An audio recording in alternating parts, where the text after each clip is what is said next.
काँग्रेस विचारांचे होते ना तुम्ही? हो मी भगवा पंचा घालून फिरता येतं. नाही मॅडम. काँग्रेस टू कमळ. खरं खरं सांगा, विरोधक दाबलाय, दबलाय की त्यांच्याकडे कुठला मुद्दा नाहीये म्हणून ते समोर आहे? आमचं काम इतकं मोठं झालंय की आम्हाला दुसऱ्याची रेष पुसण्याची गरज नाही. आमची रेष इतकी मोठी झाली की दुसरी रेषच दिसत नाही. आम्ही शहरामध्ये पोस्टर पाहतोय, अहिल्यानगर आकार घेते, तुमच्या मनातलं शहर साकार होतंय. सत्ता काय करू शकते हे पहिल्यांदाच अहिल्यानगर शहर पाहत आहे. घड्याळ आणि कमळ जुळतंय का ग्राउंडवर? कामाच्या माध्यमातून आमचे विचार जुळलेले आहेत. तुम्ही शिंदे गट सोडलाय, नाही, शिंदे त्याच्यातून गट आम्ही- महायुती म्हणून आमच्या दोन्ही नेत्यांची प्रामाणिक इच्छा होती की शेवटच्या घटकापर्यंत आम्हाला शिंदे गटाला बाजूला करायचं नव्हतं. आम्ही ऐकलं दिलीप सातपुतेंमुळे ती नाही नाही, महायुती नाही जाहीर नाही झाली. नाही, असं काहीच नाही. शहरामध्ये पडद्यामागून सुजय विखे किंवा त्यांची यंत्रणा भूमिका कशी निभावते? कारण मी जसं म्हटलं, तुम्ही म्हणजे त्यांच्या एकदम जवळचा विषय सध्याच्या भागात आहे. विखे पाटलांची जी यंत्रणा आहे ती फक्त निवडणूक आल्यावर काम करत नाही, ती वर्षाचे 12 महिने काम करत असते. पण चर्चा शहरात ऐकतो की विरोधक एक तर संपवला जातोय किंवा मग आता विरोधक उभा राहण्याची डेरिंगही करत नाही. कसं करायचं? 16 तारखेला कळेल ना, दाबलं जातं का जनता नाकारते. प्रश्न तयार होतो, जोपर्यंत युती आहे 5 वर्ष तोपर्यंत ठीक, त्यानंतरचं काय?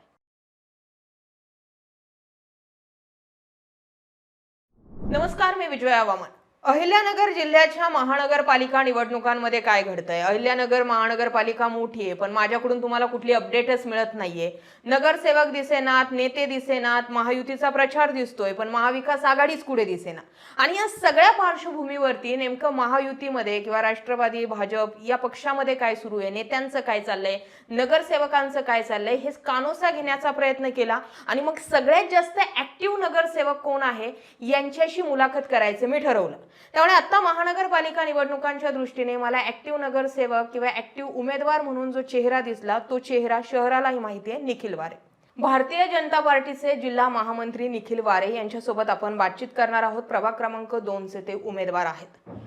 भाजपा हा पक्ष तुमच्याकडे आहे, तुम्ही पंचा घालून माझ्या समोर आहे, मागे घड्याळही लागलेलं आहे. घड्याळ आणि कमळ जुळतंय का ग्राउंडवर? मॅडम, नुसतं घड्याळ कमळ आणि RPI आहे, रिपब्लिकन पार्टी, ते सुद्धा आमच्या बरोबर आहे. आणि अतिशय प्रामाणिकपणे गेल्या अनेक वर्षांपासून अहिल्यानगर शहरात आम्ही काम केलंय आणि कामाच्या माध्यमातून आमचे विचार जुळलेले आहेत. त्यामुळे चांगलं चाललंय. बरं, आम्ही शहरामध्ये पोस्टर पाहतोय, अहिल्यानगर आकार घेते, तुमच्या मनातलं शहर साकार होतंय प्रोसेसमध्ये आहे की साकार जवळपास झाले? नाही, साकार होतंय. अजून तो खूप काही करायचंय. आताची सुरुवात आहे आणि याच्यामध्ये प्रामुख्यानं सत्ता काय करू शकते हे पहिल्यांदाच अहिल्यानगर शहर पाहत आहे.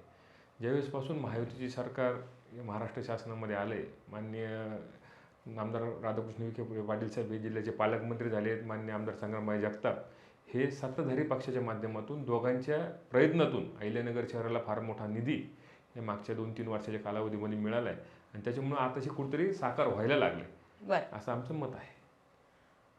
तुम्ही आता विखे पाटलांचं नाव घेतलं. मराठा मोर्चाच्या प्रक्रियेदरम्यान आम्ही त्यांना तुमच्या मागे बघितलं, म्हणजे त्यांच्या मागे आम्ही तुम्हाला बघितलं. काल 2 दिवसापूर्वी प्रचार समारंभ झाला, तिथेही राधाकृष्ण विखे पाटलांच्या मागे तुम्ही दिसले. मुंबई असो, नागपूर असो, तुम्ही आणि विखेंना काही सोडायला तयार नाहीत. जर विखेंच्या जवळचा व्यक्ती म्हणून जर तुम्हाला मी एक प्रश्न केला तर मला थोडी आतली माहिती भेटेल असं मी अपेक्षित धरते. काय सुरू आहे? तुमचा युतीचा फॉर्म्युला ठरला कसा? तुमच्यातून एकनाथ शिंदेचा पक्ष आऊट झाला कसा? दिलीप सातपुतेंमुळे शिंदे गटाची युती थोपली गेली का? त्याच्यामुळे ती युती झाली नाही का? कोतकरांच्या बंगल्यांवरती भेटी होत होत्या का? आतली जर काही माहिती असेल तर ती द्या. जेवढी असेल तेवढी द्या, जेवढी नसेल ती सोडून देऊ. नाही मॅडम, विषय असा आहे की प्रामुख्यानं आपण जो प्रश्न विचारला तर महायुतीत नेमकं चाललंय काय, तर याच्या मागचा एक चांगला सरळ उद्देश सांगतो की नगर, तुम्ही जसं सांगितलं की नगर शहर आकार घेत आहे. आमचा प्रामुख्यानं विषय इतकाच आहे की आम्हाला अहिल्यानगर शहरातील जे काही मागं पडलेला विकास आहे की गेल्या अनेक वर्षांपासून मागं पडला होता, तो या महायुती सरकारच्या माध्यमातून पुढे न्यायचा आहे. मग पुढे न्यायचं आहे म्हटल्यावर काय करावं लागेल, तर सगळ्यात महत्त्वाचं महानगरपालिकेत आपली सत्ता पाहिजे. महानगरपालिकेत सत्ता आणण्यासाठी काय करावं लागेल, तर जे काम करणारे लोक आहेत त्यांच्या पाठीमागे उभं राहावं लागेल. हे प्रामाणिक मत आमदार संग्रामभाई जगतापांचं आहे, आमचे नेते सुजयदादा विखे पाटलांचं देखील आहे. आणि या माध्यमातून गेल्या म्हणजे 5-7 वर्षांपासून तुम्हाला माहिती असेल की 2019ची लोकसभेची निवडणूक झाली की दोघांनी एकमेकांच्या विरोधात लढवली, परंतु त्यानंतर 6 महिन्यात नगर शहराच्या उड्डाणपुलाच्या प्रश्नासाठी हे दोघं एकत्रित आले. त्यानंतर अशी परिस्थिती होती की राज्यात वेगळं सरकार होतं, म्हणजे महाविकास आघाडी सरकार होतं, विखे पाटील भाजपमध्ये होते, तरी देखील अहिल्यानगर शहरामध्ये सहमतीची एक्सप्रेस सुरू होती. त्यावेळी अनेक लोकांनी टीका टिप्पणी केली, परंतु हे कशासाठी एकत्र आले? जर यांनी वाद घालत बसले असते तर नगर शहरातले अनेक पाणी प्रश्न, अमृत पाणी पुरवठा योजना असेल, उड्डाणपुलाचा प्रश्न असेल, बाह्यवळण रस्त्याचा प्रश्न असेल, हे प्रश्न रखडले गेले असते. आणि या दोघांनीही अहिल्यानगर शहरातील नागरिकांच्या हितासाठी एकत्र आले. त्याचा अतिशय चांगला परिणाम जाणवला की आम्हाला नगरसेवकांना निधी मिळाला. तुम्हाला सांगतो, परिस्थिती अशी असते की ज्यावेळेस एखादं टेंडर निघतं कामाचं, काम जे होण्यासाठी जितके लोक प्रयत्नशील असतात, काही विघ्नसंतोषी लोक काम न होण्यासाठी देखील प्रयत्नशील असतात. या दोघांनी सर्वप्रथम विघ्नसंतोषी लोकांचा व्यवस्थित त्यांनी बिमोड केला. तो कशा पद्धतीने केला की चांगला मोठ्या प्रमाणात निधी आणला, शासकीय अधिकाऱ्यांच्या माध्यमातून विविध योजना नगर शहरात राबवल्या. आणि याचा परिपाक असा झाला की अहिल्यानगर शहरामध्ये दोघांचे विचार जुळले, मोठ्या प्रमाणात निधी नगर शहराला आला. आता तुम्ही पाहता की अनेक रस्ते, मोठे डीपी रस्ते कॉन्क्रीट झाले आहेत, त्या ठिकाणी क्रीडा संकुल तयार होत आहेत, नाट्यसंकुलासाठी पैसे आलेत, महानगरपालिकेचा मोठा दवाखाना होतोय. आणि हे सगळं होत असताना MIDC साठी देखील सुमारे 600 एकर जागा महाराष्ट्र शासनाची ही मोफत MIDCला हस्तांतरित करण्यात आली. आणि तिथे देखील एक चांगला उद्योग येणाऱ्या काही दिवसांमध्ये येईल आणि त्या माध्यमातून तरुणांना रोजगार मिळेल, अशी याच्या मागची प्रामाणिक भावना आहे. आणि हे सर्व करत असताना या दोघांनी कुठेच बडेजावपणा आणला नाही. आता तुम्ही पाहत असाल की राज्यात या अनेक ठिकाणी महायुतीच्या बैठका झाल्या, चर्चा, हे ते सगळं. नगर शहरात कुठं काही दिसलं का तुम्हाला? तरी पण समान जागा वाटप 32-33 जागांचं. तुम्ही शिंदे गट सोडलाय, शिंदे त्याच्यातून गट महायुती म्हणून आमच्या दोन्ही नेत्यांची प्रामाणिक इच्छा होती की शेवटच्या घटकापर्यंत आम्हाला शिंदे गटाला बाजूला करायचं नव्हतं. आम्ही ऐकलं दिलीप सातपुतेंमुळे महायुती जाहीर नाही, असं काहीच नाही. दिलीप सातपुते त्याच्या पक्षाचे नेते, ते शिवसेनेने ठरवायचं कोणाला जागा आहे. आमची चर्चा जागा वाटपावर चालू होती, कोणत्या व्यक्तीवर चालू नव्हती. आणि जागा वाटपावर ज्यावेळेस आम्ही चर्चा करत होतो, तो आम्ही जो फॉर्म्युला पक्षश्रेष्ठींनी आमच्या वरिष्ठ पातळीवरून जो आला होता तो आम्ही त्यांना दिला. त्यांच्या वरिष्ठ पातळीवरील नेतृत्वाला तो मान्य झाला नाही, त्यामुळे ही युती झाली नाही. परंतु जरी युती झाली नाही तरी परंतु हे जे शिवसेनेचे नगरसेवक आहेत, की आता तुम्ही शिंदेसेना, त्यांना देखील निधी आम्ही दिलेला आहे. म्हणजे मागच्या काय आम्ही काय असं काही दुजाभाव ठेवला नाही. जर तुम्ही पाहिले की शिंदेसेनेचे अनेक नगरसेवक आहेत, अनिल शिंदेच्या प्रभागात मोठ्या प्रमाणात निधी सुजयदादांनी, संग्राम भाईंनी दिलेला आहे. त्यानंतर तुम्हाला सांगतो की अनेक, म्हणजे समजा तो 9 नंबर प्रभाग आहे, तिथं मोठ्या प्रमाणात निधी दिला आहे. आम्ही कधीच भेदभाव केला नाही मॅडम. आणि नगर शहराच्या विकासाच्या मुद्द्यावर उद्या जरी भविष्यात कुणी आमच्याबरोबर आलं तर आम्ही विकासाच्या मुद्द्यावर सगळ्यांना सोबत घेऊन काम करू. बरं, माझा पुढचा प्रश्न असा आहे की शहरामध्ये एवढ्या मोठ्या निवडणुका होतात, जवळजवळ 4 वर्ष प्रशासक बसलेला होता. 2 वर्ष किती धामधूम पाहिजे होती, प्रचार हवा होता. आम्हाला फक्त महायुतीवाले, स्पेशली राष्ट्रवादी आणि भाजपवालेच लोक प्रचार करताना दिसत आहेत. खरं खरं सांगा, विरोधक दबलाय की त्यांच्याकडे कुठला मुद्दा नाहीये म्हणून ते समोर येणार? नाही, कुठलंही शहराचा जर का विकास करायचा असेल तर नेतृत्व फार महत्त्वाचं असतं. पक्षाचं असेल, संघटनेचं, तुमचा नेता कोण आहे याला फार महत्त्व असतं. आणि आमचे जे नेते आहेत हे कायम जनतेच्या संपर्कात असतात, रोज लोकात आहे, पब्लिकचे सगळे कामं करतात. आणि त्या माध्यमातून त्यांनी जनतेमध्ये एक विश्वास तयार केला. आणि हाच विश्वास त्यांनी राजकीय कार्यकर्त्यांमध्ये देखील तयार केला. आणि राजकीय कार्यकर्त्यांना देखील समजलं की आपल्या पाठीशी कोण उभं राहू शकतं. त्यामुळे तुम्ही इच्छुकांची संख्या जरी पाहिली तर आमच्याकडे हजारोंच्या संख्येने इच्छुक होते, बरोबर. परंतु दुसऱ्या काही, जे का मी कोणाचं नाव घेणार नाही, पण त्यांच्याकडे इच्छुक देखील नव्हते. आणि आमच्याकडून अनेक उमेदवारांना उमेदवारी देता नाही आली तरी पण त्यांनी माघार घेतली आणि आम्हाला पाठिंबा दिला. म्हणजे जे काय उमेदवारीसाठी आमच्याकडे आलेले नव्हते, आज पण त्यांचा विश्वास आहे. म्हणून राजकीय कार्यकर्ते आमच्याबरोबर राहिला विषय विरोधकांचा, तर विरोधकांनी काय करायचं, कसं करायचं हा त्यांचा प्रश्न आहे. आमच्याकडे काम करणारी माणसं आहेत, जनतेतली माणसं आहेत. आणि जे नगरसेवक जे तिकीट पक्षांनी, दोन्ही पक्षांनी दिलेत, ते देखील अतिशय प्रामाणिकपणे लोकांचे काम का. तुम्ही पाहिलं ना तर अनेक नगरसेवक 3-3, 4-4, 5-5 टर्म झाले. त्यांना का वारंवार लोक निवडून देतात, तर ते काम करतात. आणि याचे 4-4 नगरसेवकांचा प्रभाग आहे, 15,000, 20,000 मतदान आहे. तर चांगले लोक हे विकास महायुतीच्या सरकारच्या बरोबर आहे. तुम्ही पाहता की सध्या लाडकी बहीण योजना असेल, अशा अनेक योजना ह्या महायुती सरकारने राबवलेल्या आहे. आणि जे सरकारचं काम चांगलं आहे त्यामुळं नगर शहरातील जनता ही महायुती सरकार सोबत आहे. आणि त्याच्यामुळं आमचं काम इतकं मोठं झालंय की आम्हाला दुसऱ्याची रेष पुसण्याची गरज नाही. आमची रेष इतकी मोठी झाली की दुसरी रेषच दिसत नाही. बरं, डॉक्टर सुजय विखे लोकसभेला पराभूत झाल्यानंतर आम्हाला वाटलं होतं ते शहराचा विषय सोडून देतील, आम्हाला वाटलं होतं ते दक्षिणेकडे पुन्हा येणारही नाही. पण ज्या अँगलने आज भाजपला निधी मिळतोय आणि प्रत्येक पोस्टरवरती विखे विखे विखे हा चेहरा लावला जातोय, शहरामध्ये पडद्यामागून सुजय विखे किंवा त्यांची यंत्रणा भूमिका कशी निभावते? कारण मी जसं म्हटलं, तुम्ही म्हणजे त्यांच्या एकदम जवळचा विषय सध्याच्या भागात आहे. तर विषय असा आहे की विखे पाटलांची जी यंत्रणा आहे ती फक्त निवडणूक आल्यावर काम करत नाही. ती वर्षाचे 12 महिने काम करत असते. लोकांच्या सुखात दुःखात म्हणजे त्यांच्या रुग्णालयाच्या कामात सगळ्या ठिकाणी आम्ही काम करत असतो. शासकीय यंत्रणामध्ये शासकीय कामात मदत करत असतो.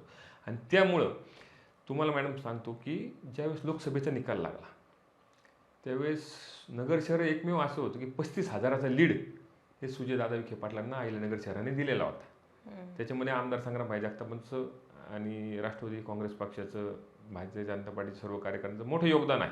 परंतु त्याचबरोबर तितकंच योगदान हे अहिल्यानगर शहरातील मतदारांचं आहे.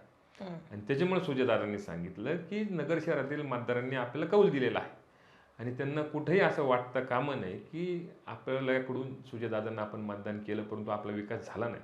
त्यामुळे सुजयदादांनी पूर्ण क्षमतेनं अहिल्यानगर शहरात जसं तुम्हाला सांगितलं की ते फ्रंटला येत नाहीत. आणि आता तुम्ही पहा की अनेक ठिकाणी सुजयदादा कुठंच दिसत नाही.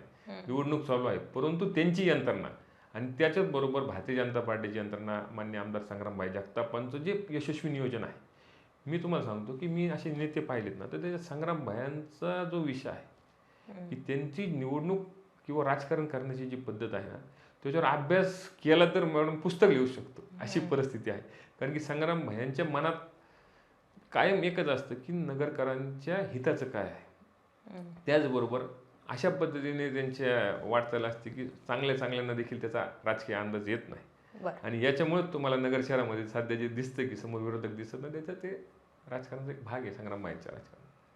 हे आम्ही मान्य करून चालतो की महाविकास आघाडीला सध्या व्हिजन नाहीये. महाविकास आघाडीचे इथे जरी स्थानिक लेवलवरती नगरसेवक निवडून दिले तरी ना निधी येण्याची काही वरती तरतूद आहे ना त्यांच्या सोबत जुळून घेण्याची कुठलीही तरतूद आहे. त्यामुळे आता महाविकास आघाडीचे नगरसेवक फक्त नावाला निवडून येतील अशी शहरात परिस्थिती आहे. कारण तेवढा दबदबा सुजय विखे आणि संग्राम जगतापांनी तयार केला.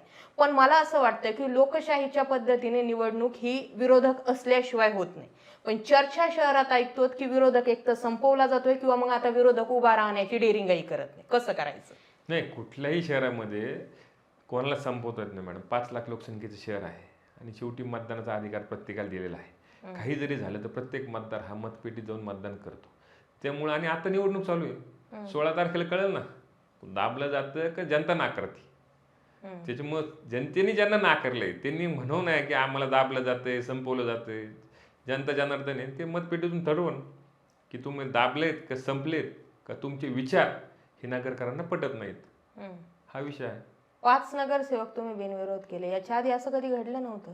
नाही मॅडम, आम्ही बिनविरोध केले असं म्हणता येणार नाही. त्याच्यामध्ये समोरच्या पक्षांनी ज्यांना कोणाला उमेदवारी दिली होती त्यांचे नेतृत्व त्यांना विश्वास देण्यात कमी पडलं असं मला वाटतं.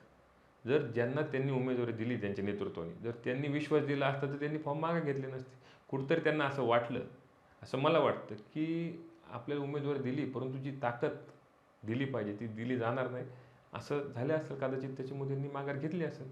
तुमच्या भाजपचेच जरा जास्त येतं. नाही, भाजपचे राष्ट्रवादीचे आमच्याकडे ठरलेलं होतं का आधीच हे बिनविरोध होणार आहेत म्हणून? नाही, असं काही नव्हतं मॅडम. तुम्ही पाहिलं 7-7, 8-8 उमेदवार होते काही ठिकाणी 4 उमेदवार होते. पण ते शेवटी विश्वास समोरचं आमच्या नेतृत्वाच्या तुलनेत समोरचं नेतृत्व त्यांच्या कार्यकर्त्यांना विश्वास देण्यात कमी पडतंय आणि त्याच्यामुळं ही जी वाटचाल होती ती दिसती. बरं, सध्याच्या घडीला आमदार संग्राम जगताप आहे, पालकमंत्री राधाकृष्ण विखे पाटील आहेत. प्रश्न तयार होतो जोपर्यंत युती आहे 5 वर्ष तोपर्यंत ठीक, त्यानंतरचं काय? मी तुम्हाला परत एकदा भूतकाळात घेऊन जातो. 2019ची निवडणुकीत सुजयदादा विखे पाटील हे भारतीय जनता पार्टीचे उमेदवार होते, बरोबर. आणि त्यावेळेस महाविकास आघाडी वेगळी होती, आमदार संग्राम महाविकास आघाडीत होते. तरी देखील नगर शहराच्या विकासाच्या मुद्द्यावर हे दोघंही एकत्र राहिले. त्याच्यावर टीका टिप्पणी झाली. अनेक राजकीय लोकांनी टीका टिप्पणी केली की विरोधी पक्षातले आमदार खासदार एकमेकाच्या हातात हात घालून फिरतात. परंतु नगर शहराच्या विकासावर त्यावेळेस पण सोडलं नाही. आणि भविष्यात देखील अनेकांनी देव पाण्यात ठेवले असतील की दोघात काहीतरी व्हावा, बाजूला व्हावं, परंतु हे होणार नाही. कारण की दोघंही अतिशय समजदार चाणक्य नेते आहेत. त्यांना नगरचं हित कळतं, कार्यकर्त्यांचं हित कळतं. आणि त्यामुळं माझं मत आहे की नगर शहरात जर कोण चांगलं करणार असेल ना तर हे 2 मंडळी करतील. आणि नगर शहरातील जे जनभावना एकच आहे की हे दोघांनी एक राहावं.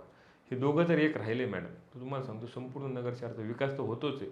परंतु त्याचबरोबर एक आपण जे म्हणतो की पुणे, नाशिक, संभाजीनगरच्या तुलनेत आपण मागं पडलो, तर येणाऱ्या 5 वर्षात निश्चितपणे या दोघांच्या नेतृत्वावर नगर शहर अतिशय अग्रक्रमाने वाटचाल करेल. काही ठरलंय का महापौर कोणाचा होणार? काय कोणाची आता तिथं निवडणूक चालू आहे आणि निवडणूक आल्यानंतर आता हे काय ठरवा आपल्या हातात नसते. हे दोन्ही मोठे पक्ष आहेत, दोन्ही पक्षांना मोठे नेते आहेत. वरिष्ठ पातळीवर जे नेते जे काही निर्णय घेतील, आता याच्यात राज्यस्तरावर असतं, जिल्हा स्तरावर हे मंडळी निर्णय घेतात.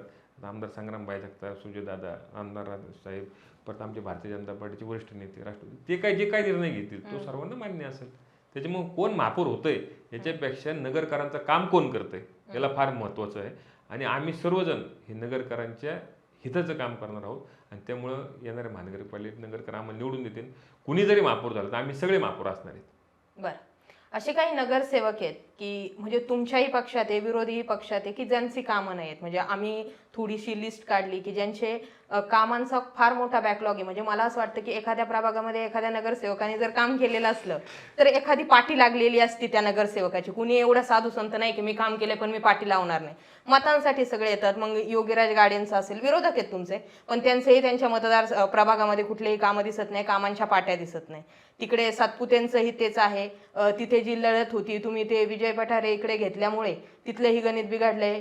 ओंकार सातपुते रेड झोनमध्ये जात आहेत. तुमच्या भाजपातही तुम्ही ज्यांना उमेदवारी दिली आहे ते ऋग्वेंद्र गंधे, त्यांचीही कामं त्या मानाने खूप कमी याच्यामध्ये होती. प्रश्न असा तयार होतो की तुमच्या पक्षात असतील किंवा विरोधकांच्या पक्षात असतील, जर त्या नगरसेवकांची कामच नव्हती तर मग त्यांना तिकीट तुमच्या पक्षाने कोणत्या बेसवर? नाही, असं नाही म्हणतायच मॅडम. पक्ष नेतृत्वाने जे काही उमेदवारांना तिकीट दिलेले आहेत आमच्या पातळीवर, तरी तर संपूर्ण सर्वे करून 4 सर्वे झाले आहेत आणि निवडून येणाऱ्या उमेदवारांनाच आम्ही संधी दिलेली. जरी तुमचं आत्ता काही वेगळं मत असलं तरी मी तुम्हाला एकदम खात्रीपूर्वक सांगतो की येणारी 16 तारखेच्या निवडणुकीमध्ये भारतीय जनता पार्टीने ज्या कोणत्या उमेदवारांना उमेदवार दिलेले आहेत हे सर्वजण अतिशय चांगल्या फरकाने अतिशय निवडून येतील, हे मी तुम्हाला विश्वासाने सांगतो. बरं, कामांचं काय? नाही, विकास कामं केल्याशिवाय तर जनता मतदान करणार नाही. मी फिरले त्यांच्या प्रभागात. नाही, कसं आहे मॅडम, तुम्ही फिरल्यात हे मान्य आहे. मी तुमच्या एकट्याच्याच पार्टीच म्हणत नाही, मी सगळेच म्हणते. विरोधकही सांगते आणि तुमची पार्टीही सांगते. आता मी विरोधकांच्या बाबतीत तुम्ही काही बोलायचं काही कारण येत नाही, कारण की जी जनता जनार्दन जनता ठरवल कोणाला मतदान करायचं नाही करायचं. परंतु आमच्या पक्षाचं जे मला माहिती आहे महायुतीचं, तर आम्ही जे निवडून येणारे उमेदवार आहे, कारण की आमच्याकडे एका वार्डात 25-30 जण इच्छुक होते एका जागेसाठी. अशा ठिकाणचं मी तुम्हाला सांगतोय. आणि असं काही नाही, 16 तारखेला तुम्हाला निकालात कळेल की निश्चितपणे महायुतीचे उमेदवार मोठ्या फरकाने निवडून येतील. बरं, ज्या प्रभागातून तुम्ही उमेदवारी करतायत, गेल्या अनेक दिवसांपासून तिथे तुम्हीच नगरसेवक राहिलेले आहात.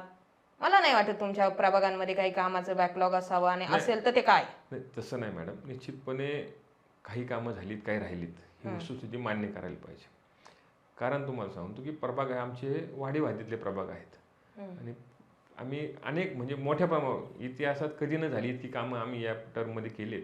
परंतु अजूनही काही कामं आम्हाला करणे बाकी आहेत.